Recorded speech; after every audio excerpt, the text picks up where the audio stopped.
Est-ce que tu sais ce que représente le 22 juillet 2026 pour tous les Français?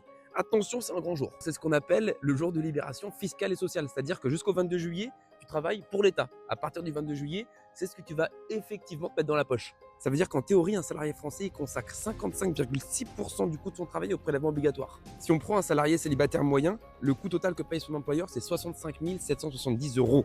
Et derrière, Michel touche 29 200 euros, donc il y a plus de 36 000 euros de prélèvement. Donc là, avec la date du 22 juillet, on est encore bien entendu en haut de l'affiche, les champions de toute catégorie de l'Union européenne.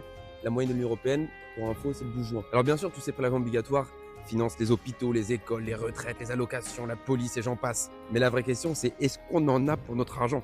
Et dans le même temps, on a un déficit public qui s'aggrave, parce que oui, on a beaucoup d'argent parce qu'on taxe énormément, mais derrière, on dépense encore plus et à tout va.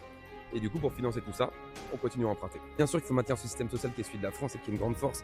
Et il va falloir couper dans les dépenses de l'État. Moins de bureaucratie, moins de normes, plus de concurrence. Pour la petite histoire, l'année dernière, le jour de libération fiscale et sociale de la France, c'était au 19 juillet. Donc on a perdu 4 jours. C'est-à-dire qu'on travaille tous 4 jours de plus gratuitement. Donc un État qui protège les citoyens, c'est génial. Mais un État qui finit par leur prendre plus de la moitié du coût de leur travail. Est-ce qu'il n'y a pas une petite limite à trouver?